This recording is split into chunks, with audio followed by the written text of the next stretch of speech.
정치의 가장 큰 역할은 국민의 생명과 안전을 지키는 것이고 국민의 더 나은 삶을 만들어내는 것입니다. 그런데 이 정부는 국민의 생명과 안전에 대해서 과연 관심이나 있는지 의심스러울 만큼 무능하고 무책임해 보입니다. 민생과 관련해서도 과연 정부의 경제정책 방향은 무엇인지, 대체 앞으로 어떻게 경제를 살리고 민생을 챙기겠다는 것인지 알기가 어렵습니다. 지금 현재 수해로 인한 피해뿐 아니라 물가 상승까지 겹치면서 전 국민의 시름이 깊어지고 있습니다.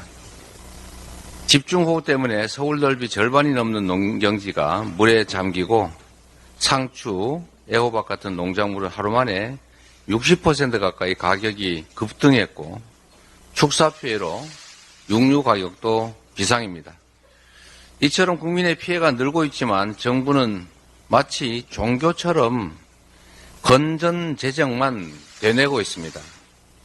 주말에 이어서 이번 주까지 전국에 큰 비가 예보되고 있어서 피해를 가늠할 수 없는데도 추경 없이 예비비로 대응하겠다는 입장을 고수하고 있습니다. 정부의 무능력, 무책임, 무대책이 물가 홍수, 금리 홍수마저 못 막으면서 민생위기가 점점 더 심각해지고 있습니다.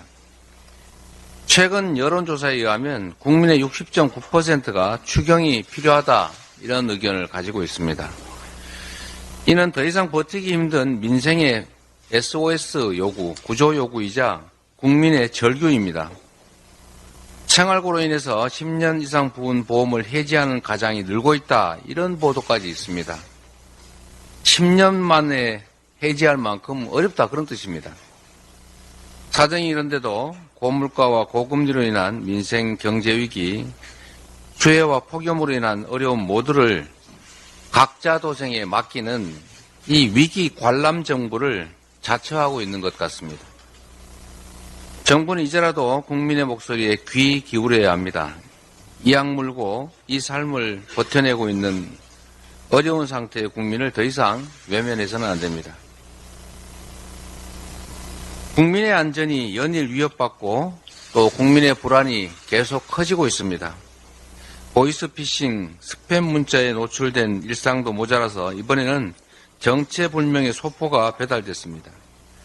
울산의 장애인 복지시설 직원들이 소포를 열자마자 어지럼증과 호흡곤란을 호소하고 또 전국적으로 이런 내용으로 신고된 건수만 2,000건이 넘는다고 합니다.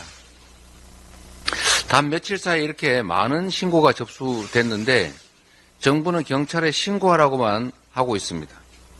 정부가 수수방관하고 뒷짐만 지고 있는 사이에 혹시 나한테도 배달되지 않을까 온 국민이 불안에 떨고 있습니다.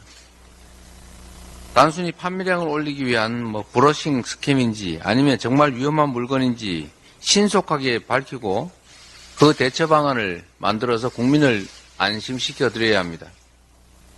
온라인에는 이제 일시적인 무정부 상태가 아니라 아예 무정부 시대가 온 것이 아니냐라는 말이 회자될 정도입니다. 북한 인공위성 발사에 대책 없이 재난 문자만 덜컥 오발송해놓고 서로 책임만 전가하던 이 정부의 무책임한 행태가 반복된 결과입니다. 정보당국은 소포의 정확한 내용물이 뭔지, 어디서 발송한 것인지를 명확히 밝혀내야 합니다. 민주당은 국회 정보위원회를 열어서 정부의 입장과 대책을 따져 묻겠습니다. 정부와 여당은 또다시 남 탓하거나 정쟁화하면서 책임 회피할 생각 말고 정보의 소집과 진상규명에 적극 협조해야 됩니다. 지금 가장 중요한 것은 국민의 불안을 종식시키는 것입니다. 이상입니다.